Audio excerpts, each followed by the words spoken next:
ចុចលើសញ្ញានឹងបន្តមកយើងវាយពី create Gmail create Gmail បន្តមកយើងចូលក្នុងនេះខាងលើនេះខាងលើ create your Google account នេះយើងចូលមកហើយបន្តមកយើងចូលក្នុង create account ចូល create account តមកយក myself តមកយើងដាក់ឈ្មោះយើងមក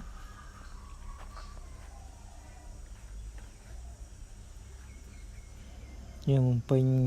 ដាក់ឈ្មោះមកឈ្មោះយើងហើយបន្តមកយើងដាក់តកូលហើយបន្តមកយើងយកពាក្យ next នេះខាងក្រោមនេះយកចុចពាក្យ next មកហើយបន្តមកយើងវាចូលនៅកន្លែងបំពេញថ្ងៃខែយើងបំពេញថ្ងៃមកបំពេញថ្ងៃទី12ខែ3ឆ្នាំជាអ្នកឆ្នាំ1000យើងដាក់កន្លែងហ្នឹងយើងដាក់ថ្ងៃខែចំណាក់របស់យើងក៏បានដែរតមកយើងជ្រើសរើសយកភេទប្រុសភេទស្រីឬភេទខ្ទើអញ្ចឹងណាសម្រាប់ខ្ញុំភេទប្រុសអញ្ចឹងយើងជ្រើសរើសយក Gmail ដែលយើងចង់ចាំមកអញ្ចឹងវាមាន2វាអាច Gmail ហ្នឹងវាអាចមាន3ឬក៏4ដែលឲ្យយើងជ្រើសយកមួយណាក៏បានមកចុច next តមកយើងបំពេញជា password យើងដាក់ password អីក៏បានមានអក្សរលេខលេខលាអក្សរក៏បាន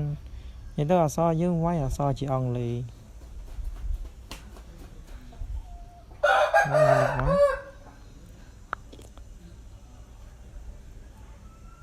បងប្អូនចង់ដាក់អក្សរបំពេញដាក់ password ជាអក្សរអង់គ្លេសបែបមិនក៏បានដែរឲ្យតែយើងចង់ចាំឬក៏យើងដាក់លេខក៏បានដាក់លេខជា password ក្នុងហ្នឹងក៏បាន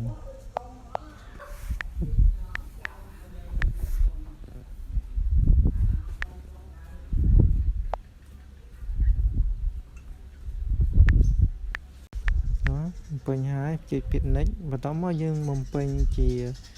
លេខទូរស័ព្ទរបស់យើងដែលយើងប្រើប្រាស់សប្តាហ៍ថ្ងៃហ្នឹងយើងដាក់មកហើយបន្តមកយើងយកពាក្យ next បន្តទៀតហើយបន្តមកយើងស្រួលទៅក្រោមទៅឃើញពាក្យតែអញ្ចឹងយើងយកពាក្យហ្នឹងមកចុចខាងក្រោមមកយើងស្រួលមកក្រោមមកអស់ពីហ្នឹងមកតមកជាការស្រេចយើងបាន account មួយដែលយើងប្រើប្រាស់សប្តាហ៍ថ្ងៃណាជាចុងក្រោយសូមបងប្អូនជួយ subscribe និង like